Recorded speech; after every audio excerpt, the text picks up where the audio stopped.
falar sobre tendência, falar sobre futuro é muito a minha área de paixão, na realidade não é nem profissão. Então, ver tanta gente interessada nesse mesmo assunto é uma alegria para mim. E eu sei que eventos com adultos a gente tem que começar com alinhamentos, então aqui eu trago o nosso alinhamento de hoje. A gente começa com essa introduçãozinha, que eu conto um pouco de como foi esse processo para construir essa apresentação. Aí a gente passa para um momento de contexto mesmo, de contextualizar as tendências que a gente vai trabalhar aqui hoje, para então finalizar com o bate-papo com os convidados e as perguntas que a gente já deu uma estressada. Esse é o momento que eu tenho maior dificuldade, assim, porque é por onde começa a pesquisa. É muito difícil entender onde os sinais começam, onde o raciocínio começa, e eu acho que tentando esquecer de lado, deixar de lado todas as técnicas de storytelling, etc., a minha tentativa aqui foi, de fato, mostrar para vocês como é que é o meu processo de pensar tendências, assim. E, para isso, na realidade, eu acho que é um movimento da cabeça, assim, que vai para o futuro e volta para o presente, constantemente tentando encontrar esses sinais. Tendo essa introdução, eu começo com um dos sinais que a gente começou a estressar lá no estúdio de estratégia, que é a aceleração, né? A aceleração que a gente vem vivendo no nosso dia a dia. A aceleração não é nenhum insight inovador para ninguém, assim, né? Aparentemente, parece a coisa mais banal do mundo falar que a nossa vida está acelerada, e, de fato, ela está. Quando a gente olha na microesfera de todas as coisas que a gente faz ao mesmo tempo, enquanto a gente está sentado trabalhando, já comprova que isso acontece. Mas, mais do que isso, também, quando a gente olha numa macroesfera, a gente começa a ver que, de fato, as coisas estão acontecendo de uma forma meio acelerada mesmo, assim, né? As invenções, as tecnologias, enfim, de tudo está acontecendo e estão se criando coisas cada vez mais rápido. E quando a gente bota numa linha do tempo, de fato, numa cronologia dos fatos, a gente vai vendo que, de fato, nos últimos anos, as coisas começaram a ser criadas e desenvolvidas de cada vez mais rápido. E quando a gente põe esse gráfico numa relação de... Numa relação de... Numa relação de tempo por quantidade de pessoas impactadas, na realidade a gente vê que, além das coisas estarem acontecendo cada vez mais rápido, mais pessoas estão sendo impactadas por essas mudanças. E o que isso tem de legal de pensar? Assim? Acho que quando a gente pensa numa mudança tão grande, quanto, por exemplo, a criação da internet, o surgimento da internet, né? Ele impactou muitas pessoas e a gente faz muito um paralelo da internet com o surgimento da energia elétrica.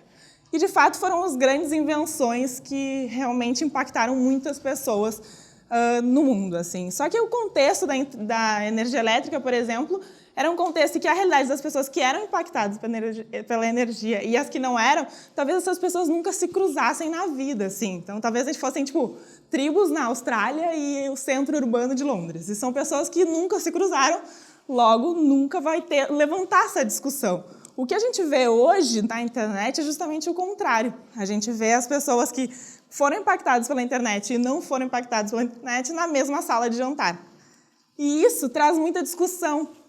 E o que eu acho que é legal de entender, que eu não sou, tipo, com certeza sou distante a pessoa mais adequada para interpretar gráficos, mas o que eu quero que vocês fiquem é que, de fato, esse tempo é maior do que esse tempo. E, em função disso, a gente acredita que a gente está vivendo uma mudança de era, porque, de fato, as coisas estão acontecendo mais rápido e, de fato, cada vez mais pessoas estão sendo impactadas por essas mudanças. Mais do que pensar que é uma mudança de era, a gente começa a dizer que a gente vive uma era de mudanças. E, na realidade, é uma busca nossa, constante, de tentar fazer com que a história se escreva a partir da gente, né? Agora a gente está vivendo um momento de maior transformação. Agora a gente está vivendo um momento de, tipo, o ápice de tudo que toda a história já viveu na vida, assim. Então, na realidade, quando a gente vai buscar os motivos por trás dessa sensação que a gente tem, pode ser, com certeza, uma busca nossa por protagonismo. E não deixa de ser uma mentira, não deixa de ser uma verdade, né? A gente está sempre tentando buscar um momento na história que a gente quer dizer que é nosso. E, de fato, a gente quer dizer, hoje se vive o momento mais acelerado de todos os tempos. Por que isso aqui tá... Aí... Agora vai vir 300. E aí a gente para pensar que, de fato, a nossa vida está mais veloz. Então, isso poderia ser, sim, um argumento para pensar que hoje a gente vive uma era de mudança. Ou então a gente pensa que a tecnologia e o impacto dessa tecnologia, de fato, acontece e convive com a gente no nosso dia a dia. Está na palma da nossa mão, assim. Então, realmente, a gente tem esse contraste constante. Para além disso, a gente pode pensar que um dos motivos que a gente está sentindo essa sensação de mudança é o nosso trabalho, que a gente está trabalhando cada vez mais, está soterrado por essa realidade e não consegue olhar ao nosso redor o que está acontecendo. Ou então, a gente pensa que a gente está sendo drivado pelos motivos errados. A gente pode estar focado cada vez mais em ganhar dinheiro, ganhar dinheiro, ganhar dinheiro, e não consegue olhar ao redor o que está acontecendo, quais são as relações humanas que estão mudando nesse contexto. Enfim, motivos é o que não faltam, porque quando a gente para pensar, também pode ser, eu me coloco muito nesse grupo que está exausto, de verdade, tem muita coisa acontecendo, muito conteúdo para ser consumido, e a gente não está conseguindo dar conta de tudo isso. Ou então, ai meu Deus, que a internet está nos possibilitando um cardápio de escolhas cada vez maior, né? E a gente cada vez tem que lidar mais com essas realidades. A gente tem que ver que existem milhares de opções e que a gente tem que fazer milhares de renúncias o tempo inteiro. E não está realmente difícil de ter que lidar com tudo isso ao mesmo tempo. Ou então a internet também trouxe uma realidade cada vez mais fluida, onde o online e o offline não existem mais, onde distâncias não existem mais, onde conceitos que a gente tinha muito bem demarcados na nossa cabeça não existem mais. Coloca tudo em questionamento e faz pensar, de fato, que a gente está vivendo uma era de mudanças. E a gente tem toda a razão de pensar isso, tá? Todos esses motivos, eles existem e eles fazem todo sentido. A única coisa que eu acho interessante da gente levar em consideração é que essas sensações já aconteceram em outros momentos na história. Isso não é o único nosso. E o que é interessante de ir atrás, porque, de fato, foi o que eu fiquei fazendo, foi tentar entender o que, de fato, é o único que a gente vive hoje. E, de fato, o que a gente vive hoje, só a gente viveu, é que tem 6 gerações convivendo juntas no mundo, né? E isso nunca antes aconteceu. E, apesar de ser banal tu pensar que teu avô convive no mesmo ambiente que teu primo pequeno, isso parece ser banal, mas é pensar, os valores com que o teu avô foi criado hoje são totalmente contrastantes com os valores que teu primo vai ser criado. Então, realmente, a internet ela criou um abismo geracional entre essas pessoas e nos possibilitou dividir o mundo em 2 grandes categorias. Os nativos digitais e os adaptados digitais. E o que eu acho legal é que quando a gente começa a falar de futuro, a gente pensa que toda a responsabilidade está nos nativos digitais. Que essas pessoas, elas são as responsáveis por se adaptar ao futuro, são as pessoas que vão pegar essa tecnologia, que têm o papel de digerir essa tecnologia e, enfim, tocar com essa realidade. E que a gente só vai observar porque a gente já fez a nossa parte como adaptados digitais. Quando, na realidade, talvez, podendo ser um motivo de busca de protagonismo meu nessa história por ser adaptada digital, eu acho que a gente tem uma riqueza muito grande em mãos que a gente não está se dando conta. Porque eu acho que, por ser adaptados digitais, o que a gente esquece é que, na história, nunca mais vai existir uma realidade que nem essa. Nunca mais existirão adaptados digitais. Porque, na realidade, só a gente teve a oportunidade, eu digo a gente porque eu acho que a maioria dessa plateia é adaptado digital, só a gente teve a oportunidade de viver num mundo com e sem internet. E isso é muito interessante de olhar para essa perspectiva. Porque a gente consegue ter a realidade do mundo analógico, entender as coisas boas por trás desse mundo e olhar o mundo digital e entender as coisas boas que tem nesse outro mundo também. E isso nos dá uma ferramenta que muita gente não tem hoje, que é senso crítico, que é conseguir olhar para esses 2 mundos e entender o que tem de bom para ser usado e o que tem de ruim que tem que ser melhorado. E eu acho que é essa ferramenta que eu quero que todo mundo use aqui hoje, assim.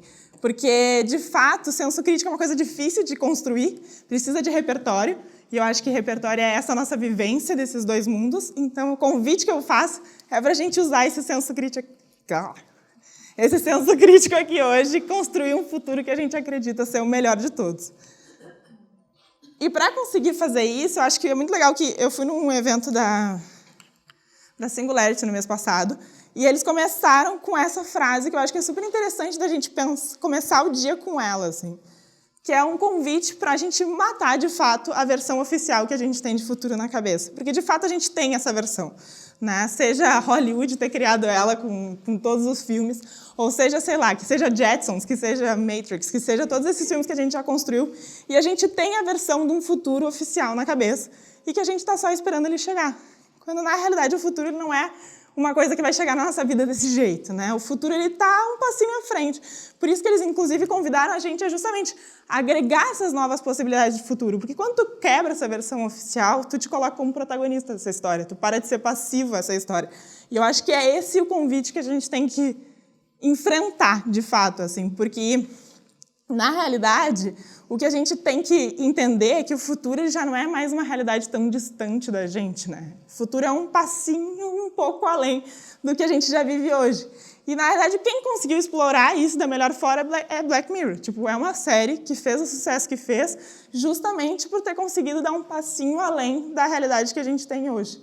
E isso que é o legal da série, né? Não é mais aquele futuro inatingível que ninguém conhece, que ninguém sabe como vai ser e que morre de medo. É uma versão que é só um pouquinho além. E tá totalmente correto pensar assim, porque, na realidade, as mudanças elas foram acontecendo aos poucos, né? Elas foram... A gente foi se adaptando a todas elas e a gente foi sobrevivendo a todas elas. Então, não é apocalíptico o discurso, né? A mudança ela vai acontecer e cabe a gente conseguir se adaptar a ela ou não e entender o que tem de bom e o que tem de ruim nisso. Até porque a tecnologia ela não vai parar, né? Então, assim, isso é bom, porque ela vai se desenvolver para criar realidades cada vez melhores. E o que eu acho que é interessante a gente ter aqui é entender que a gente, na prática, a relação que a gente tem com a tecnologia é que justamente a gente tende a superestimar essa tecnologia a curto prazo e a gente subestima essa tecnologia a longo prazo, assim, porque na prática o que a gente faz? Chega o Uber, a gente se apavora, tenta criar milhões de leis para regulamentar essa coisa toda, porque começa a dizer, coitados dos taxistas, meu Deus, que horror, que solução é essa, que não leva em consideração todas as pessoas que trabalham há anos, quando, na realidade, sei lá, a caneta já foi uma tecnologia, o fósforo já foi uma tecnologia, o fogo já foi a tecnologia, e tudo isso a gente foi adaptando à nossa rotina e foi usufruindo dessa tecnologia e dominando essa tecnologia. Então, a gente para de ter medo, né? A gente não vive numa relação entre 8 ou 80, a gente tenta encontrar o meio termo desses dois mundos e olhar para isso de novo com senso crítico e tentar entender como dominar essa tecnologia. E aqui que eu acho que é muito legal. Porque é justamente esse o momento que eu enxergo isso na prática, assim. Porque esse aqui é meu avô, ele tem 84 anos hoje, eu acho. E eu acho engraçado porque quando a gente fala de tecnologia, a gente fica, tipo, horas tentando entender isso aqui. A gente fica, tipo, criticando a ferramenta constantemente. A gente fica olhando e fala que absurdo esse óculos, é horrível. Que absurdo, ninguém vai andar na rua assim. Que absurdo, isso aí não funciona. Isso é horrível, não faz nenhum sentido. Quando, na realidade, falar de futuro também é um pouco olhar para... Ai, meu Deus. Também é olhar para isso aqui, sabe? É as relações humanas por trás dessas ferramentas. É o medo que tem de experimentar uma realidade totalmente fora da caixa para essa pessoa, sabe? E põe medo nisso, assim, tipo, meu avô, ele apertava a minha mão como se não houvesse amanhã, assim. Então, eu acho que, assim, a realidade... a realidade é que a gente, de fato, colocou o ser humano de um lado, a tecnologia de outro, e a gente ficou nesse cabo de guerra, quando na realidade não precisa ser assim, né? É justamente ter a coragem que meu avô teve de experimentar uma realidade que para ele nunca foi imaginada na vida, e ter o medo, e assumir que tem o medo e que está tudo bem, e, enfim, entender que esses dois mundos vão passar a conviver hoje em dia. Porque, na prática, a gente, de fato, dividiu.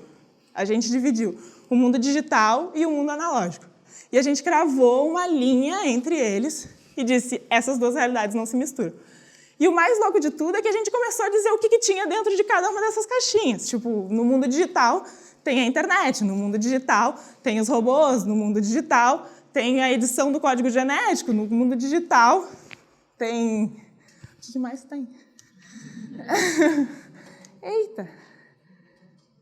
Agora...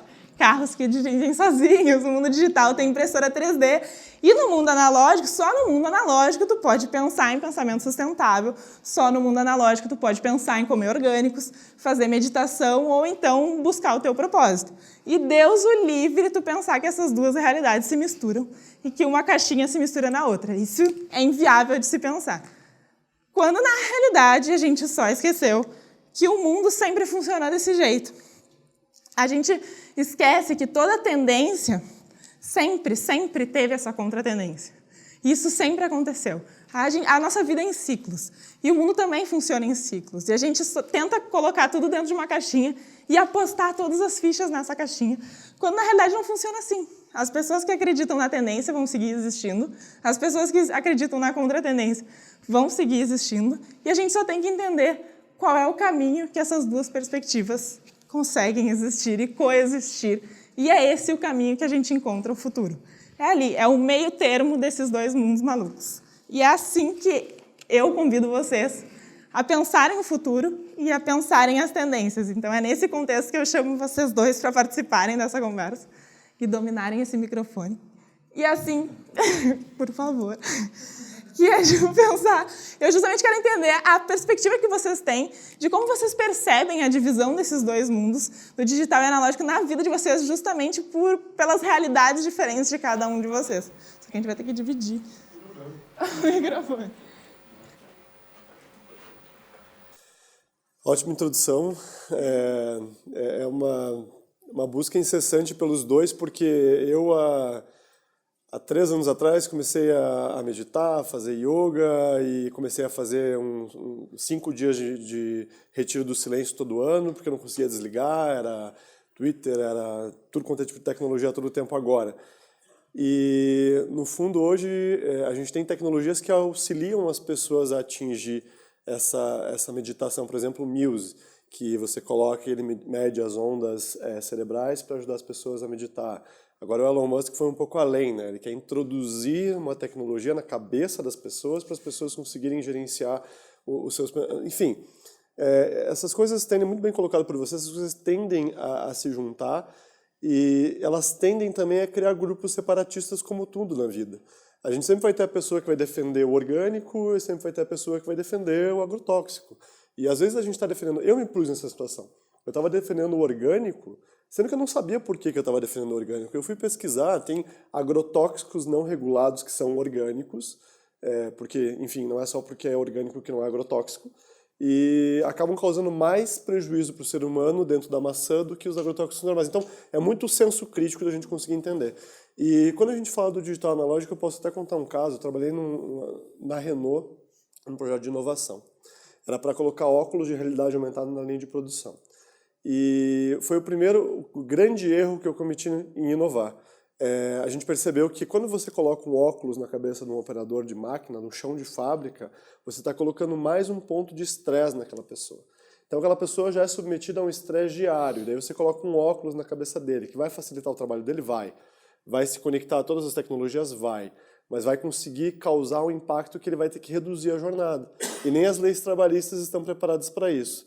E isso é um problema? Agora não. Talvez no futuro seja, mas a gente tem que testar sempre essas tecnologias para ver quais são os impactos e mudar. Sempre estar trazendo o RH junto, que foram coisas que eu aprendi nesses 4 anos atrás.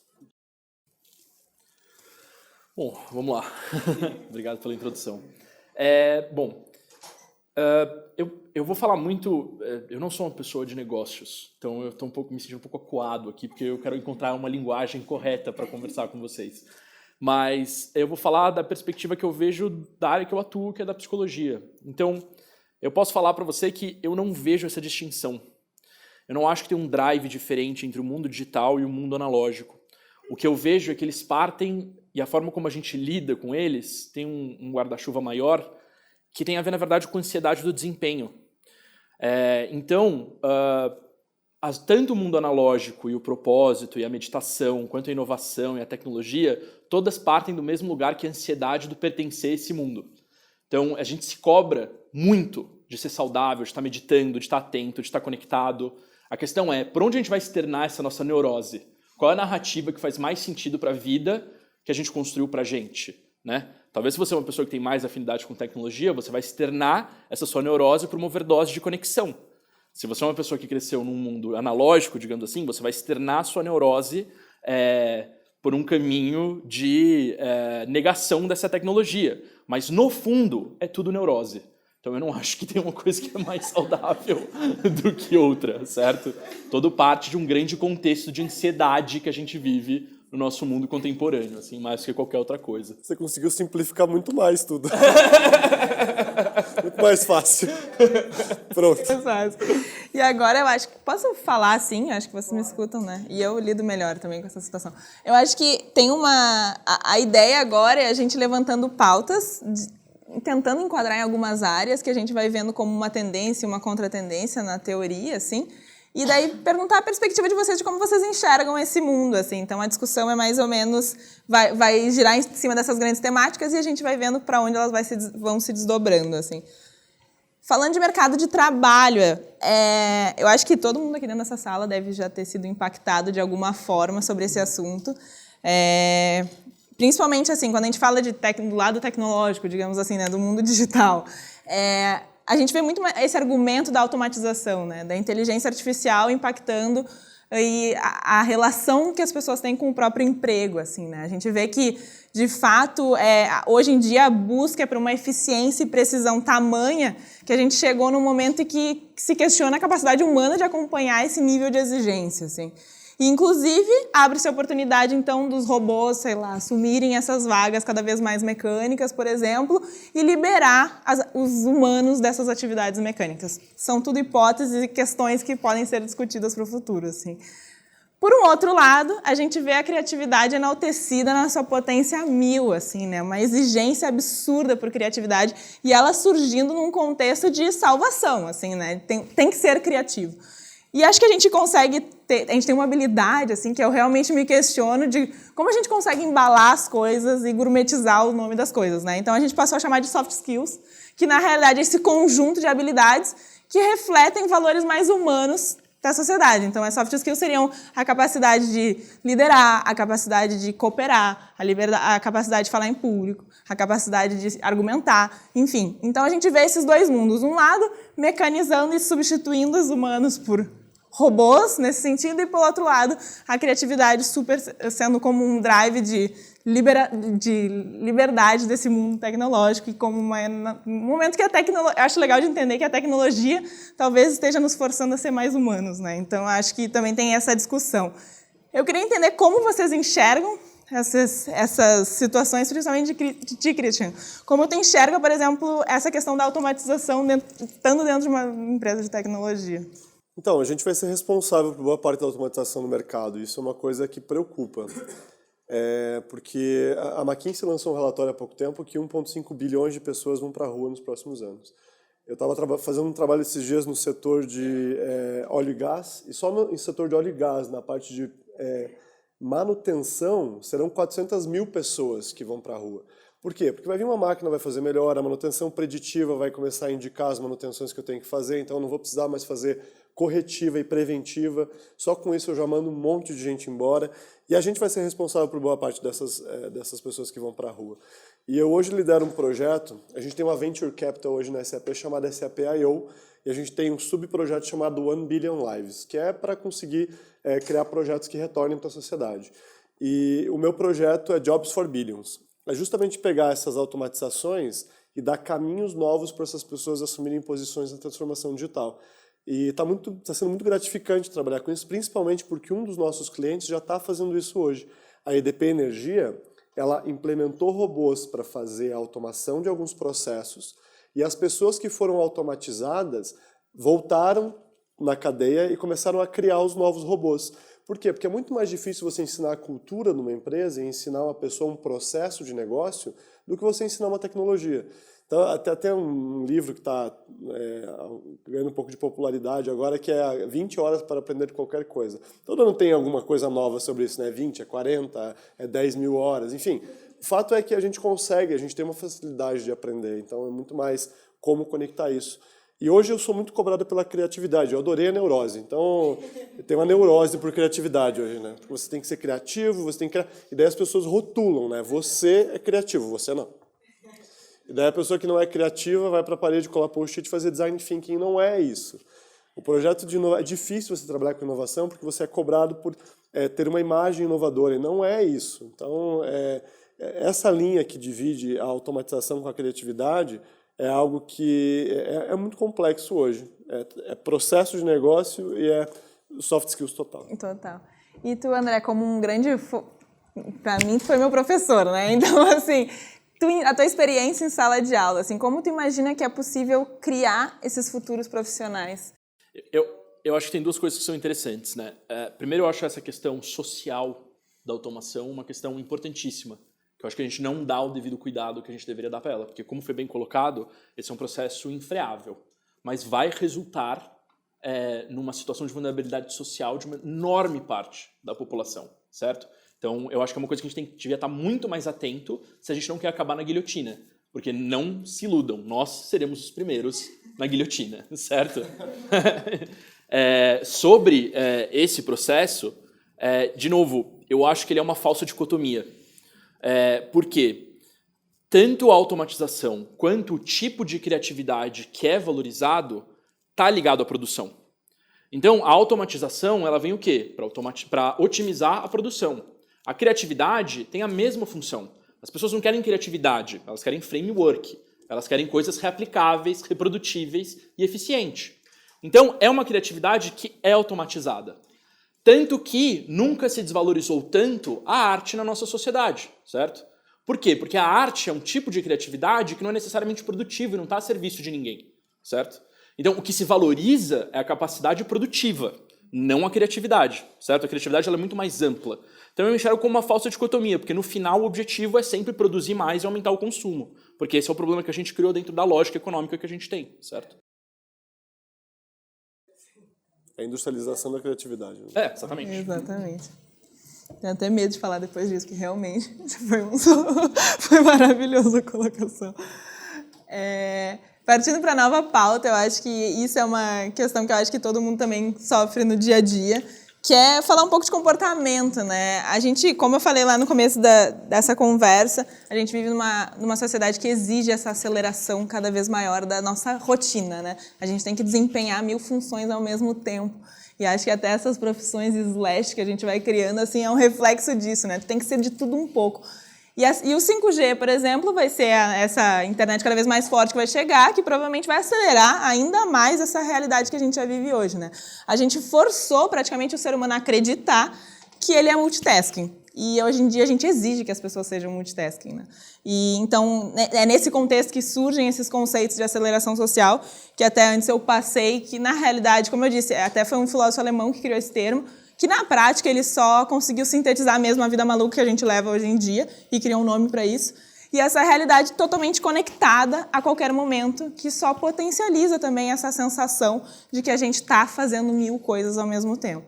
Por outro lado, existe também uma galera que acredita que não existe momento melhor de se pensar mindfulness, porque eu acho que é um conceito que se cria nesse contexto não à toa, né? É um momento de que mindfulness nada mais é do que pausar e cultivar o momento presente, sendo bem simplista de toda essa dinâmica desse raciocínio, né? Mas justamente a que tu comentou antes também, né, da revolução silenciosa. Eu acho que é entender que existem momentos que a solução vai estar no silêncio e não no caos que a gente está acostumado a viver. E é uma realidade que nos propõe a pensar e buscar um propósito de verdade para viver, assim, né? E de fato a gente também traçou uma linha aqui que é questionável, eu particularmente também questiono, mas eu queria entender, principalmente de ti, André, assim, como tu, trabalhando muito com comportamento, como é que tu enxerga esses dois momentos, esses dois grupos de pessoas, se existem ou não, e como tu enxerga que isso impacta a vida dessas pessoas? Então, eu particularmente tenho um problema com dois conceitos. Primeiro, a ideia de multitasking e a ideia de nativo digital. Não existe cientificamente nenhuma sustentação para nenhum dos dois conceitos, tá? Essa ideia de um gap geracional que criou uma geração que é muito mais apta à tecnologia não se sustenta em nenhum estudo antropológico, tá? Isso não acontece. A outra coisa é o multitasking. Essa habilidade ela não se criou, ela não se desenvolveu. Ninguém é multitasking. O que a gente pode fazer é alternar de uma tarefa para outra, o que resulta numa má execução das duas tarefas que a gente está fazendo. A gente não tem essa capacidade, tá? E o que me preocupa é ver um interesse e um design em educação que, de alguma forma, valorize essa estratégia. Uma educação multitasking, ela não funciona. Ela, inclusive, atrapalha a educação, certo? Então, o que eu acho a respeito disso? Eu acho que um lado é falso. Não existe essa coisa de multitasking. Sim, a gente se impõe isso, mas a gente não tem capacidade nenhuma de dar conta dessa imposição que a gente colocou para a gente mesmo. Qual que é o resultado disso? Uma epidemia em larga escala, nunca se vista antes, de ansiedade e depressão. Porque ninguém dá conta de viver nesse mundo. Além do mais, tem uma coisa que não é essa geração que é multitasking. Multitasking é um animal na savana que é presa, que tem que ficar prestando atenção na água e no cara. Ele não pode ser comido enquanto ele come. Então, uma situação de multitasking é uma situação onde a gente é presa, onde a gente é um animal assustado que a gente não sabe de onde que vai vir o bote, certo? Então ele não tem nenhum tipo de representação de evolução na forma como a gente lida com o mundo ser multitasking. Ao contrário, é uma regressão, tá? Diz de um desamparo, não diz de uma coisa evoluída. Portanto, eu acho que não necessariamente mindfulness, porque, de novo, quando você se fecha num método e diz assim, mindfulness é a grande revolução, de novo, você está transformando isso numa produção, num desempenho. Mas tem que ter um bom jeito, sim. A atividade contemplativa, eu acho que é muito mais a solução do que a overdose de informação, com certeza. Excelente. Tem uma estatística que diz que, do Gartner, que daqui a 10 anos a gente vai assistir só 10% dos vídeos que forem produzidos, porque os algoritmos de machine learning vão filtrar tudo e a gente vai ser extremamente direcionado. Bom, isso talvez contribua com o 5G, com as visões cada vez multitasking, mas eu acredito que a tecnologia permite que a gente gaste menos tempo para tomar decisões mais complexas. Então, pode ser a ilusão de multitasking, e então você vai gastar menos tempo para tomar essa decisão, menos tempo para tomar essa decisão, mas de fato você vai tomar duas vezes, não vai prestar atenção nas duas coisas ao mesmo tempo, mas vai conseguir ter uma capacidade maior e vai ter tempo para fazer o seu mindfulness. Eu acredito nessa visão, eu concordo com vocês, eu não gosto de frameworks, não gosto de labels, acho que a gente já nasce com tudo isso já intrínseco, mas no fundo a gente percebe que tudo é uma ilusão do que a gente vive, porque qual diferença vai fazer no mundo eu vender um carro a mais por hora?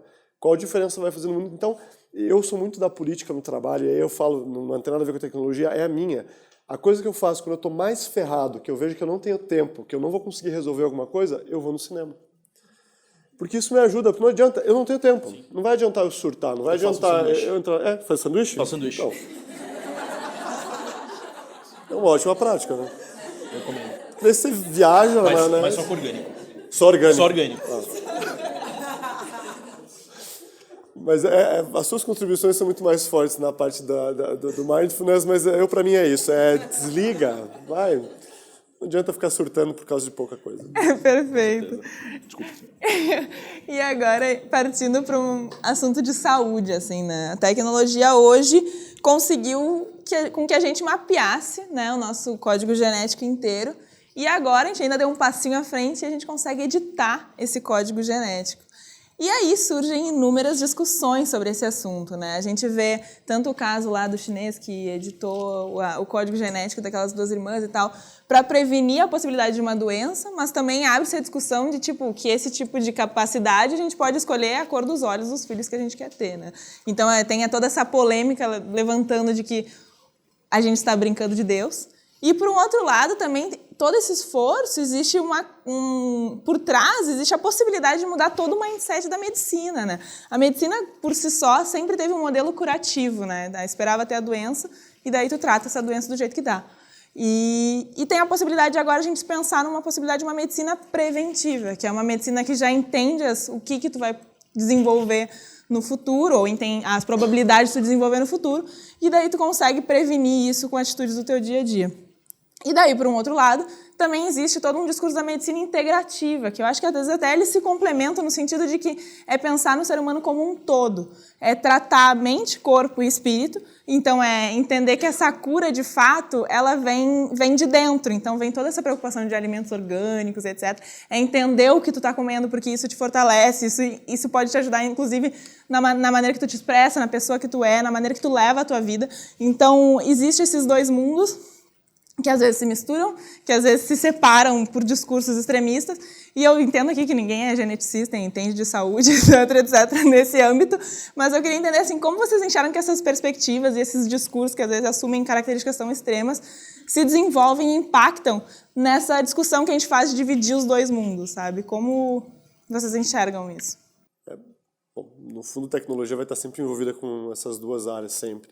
A gente fala do blockchain, a hora que a gente vai comprar lá alguma coisa orgânica, o blockchain vai garantir que aquilo é orgânico mesmo. Enfim, a tecnologia, acho que não é nem o tema desse ponto, mas eu vou falar de uma empresa, a SAP adquiriu uma empresa esse ano chamada Qualtrics, por $8 bilhões.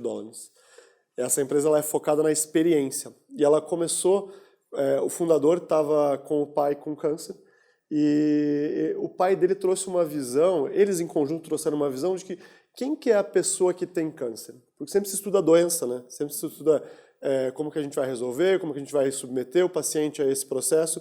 E ele montou essa empresa com base nessa pesquisa para entender o que o paciente de câncer passa.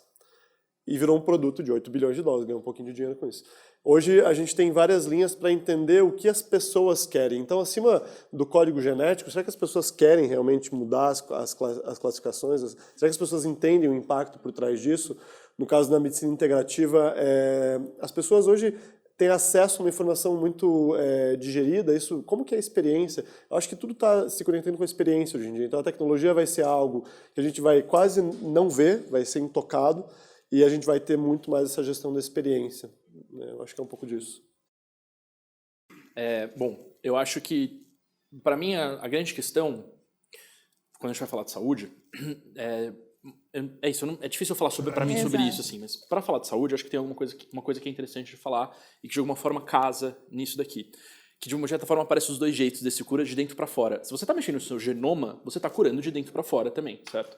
Então, eu acho que a grande questão e aí eu acho que não tem uma mudança, porque ela continua sendo intervencionista, que eu acho que é a grande questão.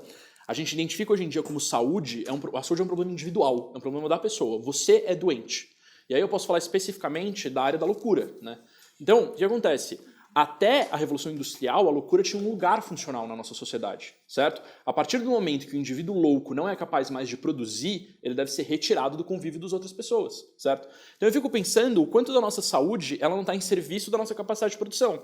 Quem não passou a maior parte da vida com dor nas costas? Você passou a maior parte das suas coisas, você passou a maior parte da vida sentado, trabalhando, fazendo alguma coisa. E aí o que você faz? Você toma um Dorflex e continua sentado, trabalhando, fazendo alguma coisa. Então, tem uma visão de que você é o doente, né? E a gente esquece de olhar que não, a nossa sociedade é doente, certo? Então, você quer falar sobre medicina, não é o genoma que é a grande revolução. A grande revolução é quando a gente conseguir curar a doença que é essa nossa sociedade e o quanto ela destrói qualquer capacidade do indivíduo de viver uma vida meramente saudável, certo? Não dá pra você falar de tipo...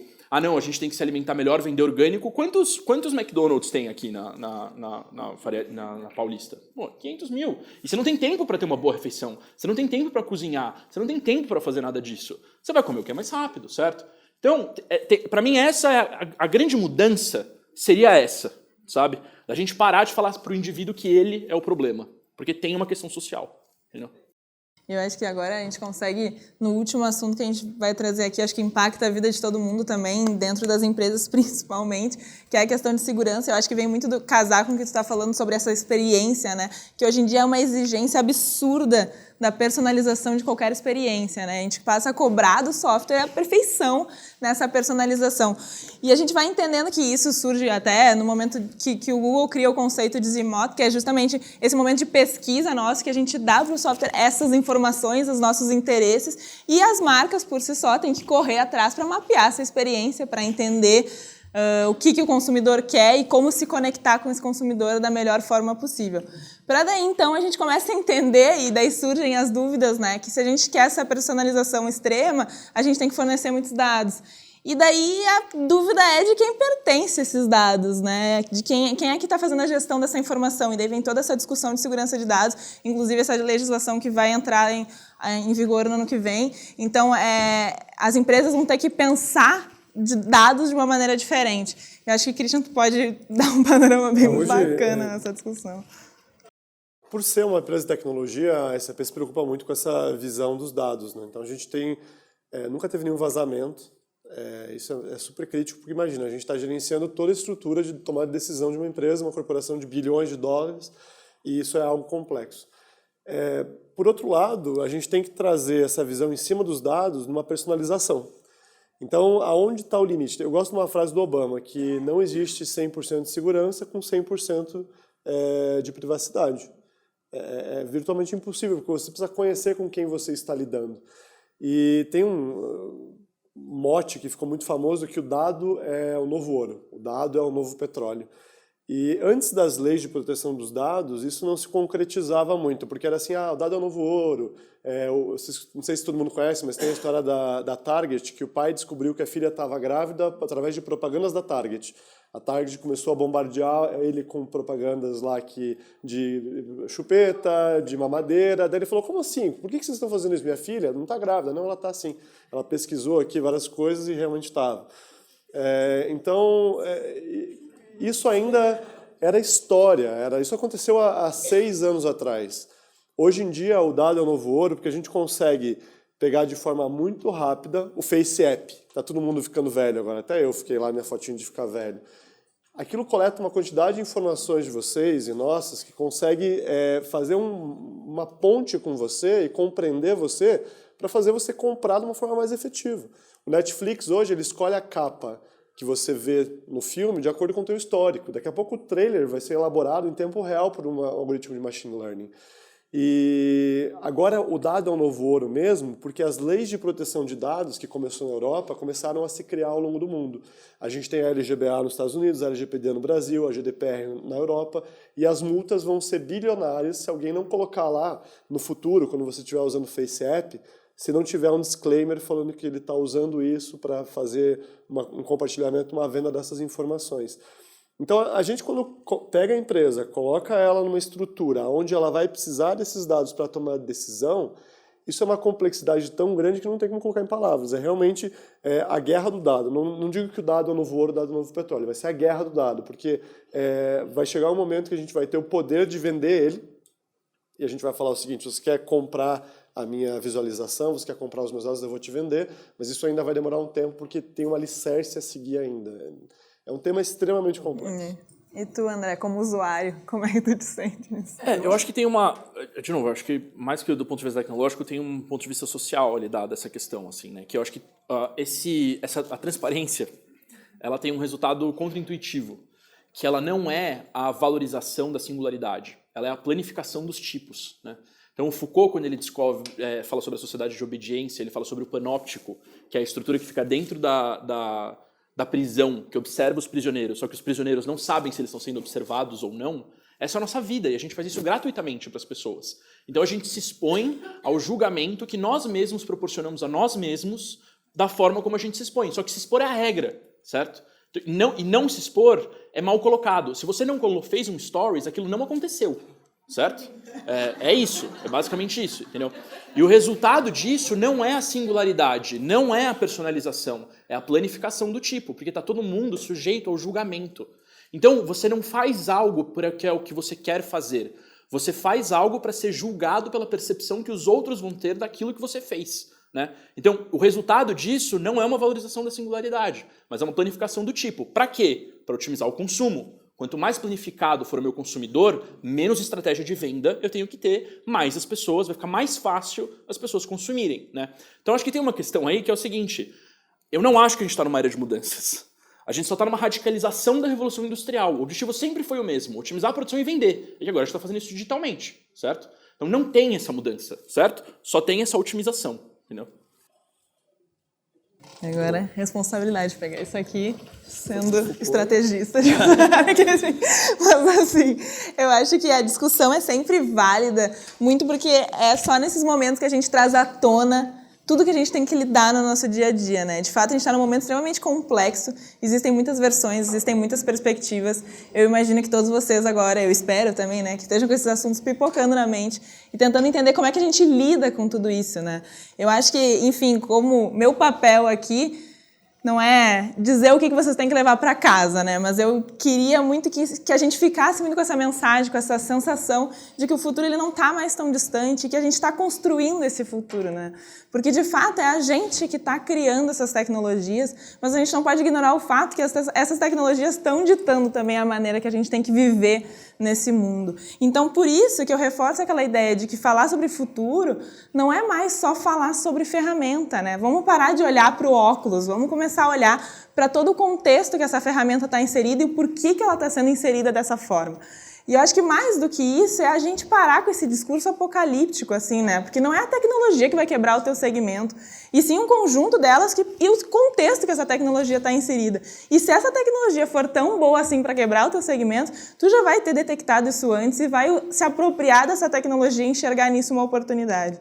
Eu acho que mais do que isso é reforçar, por isso que a gente acredita muito nesse tipo de discussão que a gente tem aqui hoje, sabe? É levantar esses lados, e não são só dois, são vários, né? Então são inúmeras perspectivas, é trazer essas discussões para nosso dia a dia, sabe? É parar de aceitar a tecnologia e o futuro de maneira inerte, né? Aceitar isso de maneira passiva.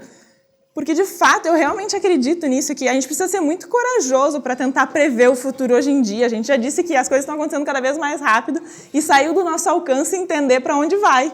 E eu acho que muito mais do que força, a gente tem que entender que essa coragem está no se questionar. E é isso que a gente fez aqui hoje. É tentar entender que esses cenários, todos eles são hipóteses, todos eles ainda estão em formação, ainda são embriões dentro da nossa realidade. E que a gente tem que questionar se isso está certo, se isso está errado, se isso faz sentido, se isso não faz sentido. É não aceitar mais o futuro como uma peça já montada, como uma cena de Hollywood já formada, e entender que a gente ainda tem muita coisa para construir junto. E é esse tipo de discussão que eu particularmente acredito muito, e acho que a Today também, por ter promovido um evento como esse. Então, aqui estão os nossos contatos para essa discussão continuar, e eu espero que continue. E muito obrigada pela presença de todo mundo aqui hoje.